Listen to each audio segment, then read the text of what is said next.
speaking for myself and the board, we don't view Rolf and the service as a contractor. I mean, this is the second leg of a 100-year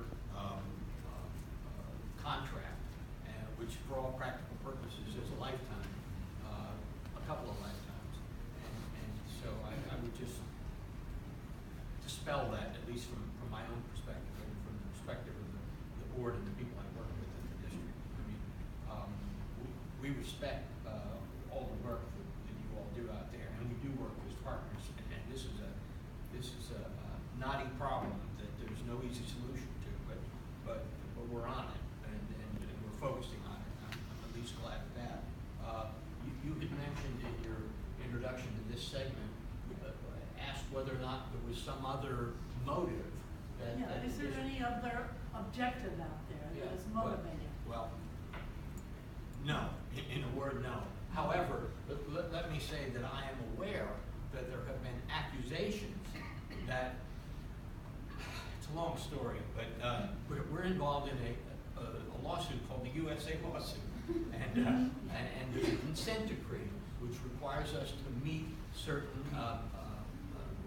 standards for phosphorus in the water, oversimplifying it, 10 parts per billion, both in the refuge and in Everglades National Park. And to that end, the state of Florida, through the district, has spent $2 billion to reduce the phosphorus levels coming out of the EAA from somewhere about 170 or so parts per billion down to the target is 10 parts per billion under the consent decree. So we spent initially $2 billion, and then several years ago we voted, we'd gotten it down to 14, 15, 18 parts per billion generally. We agreed to spend another $880 million to finish the job by building, expanding our stormwater treatment areas and such. And so, as we speak, 90% of the Everglades that we're talking about, the refuge and the park, 90% of them are meeting the 10 parts per billion standard. And we're in the process of building more treatment areas to complete the job. So the accusation that we may want to get rid of the feds in the refuge so that we can start polluting that water more is ridiculous.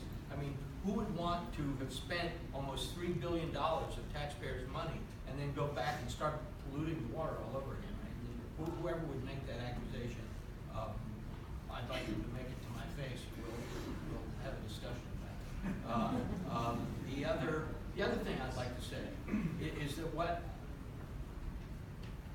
I think what we can all do, especially the people at this coalition meeting, because there's some very influential and some very active people in the conservation and the environmental community, we ought to raise the priority of this issue, because unlike other huge projects that take billions of dollars and involve all the levels of government that require it to take years and years to plan and try to do, this is only $5 million a year.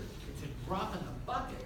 We ought to be able to influence our legislators in D.C. and the people who care about the environment. $5 million a year, we ought to be able to embarrass them into coming up with this money. And if we do that, if we work together to do it and get them to agree to it, I personally guarantee everyone in this room and everyone at the meeting that I will make the motion the next day to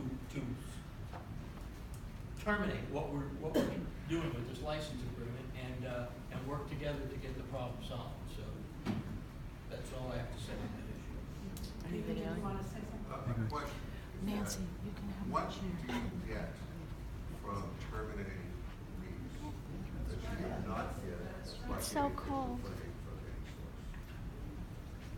Well, in my mind, it's not that we're going to get anything from the terminating the lease. It's that by rattling the saber of possibly terminating the lease, we bring the attention of the crisis to the forefront, so that we're all able to work together to get the money to solve it. And they call you a flop. I'm prepared for other suggestions. What's the plan for the refuge if you do get it back? Well, let's do go to the audience for questions. Somebody standing in the back, wait, finish your question.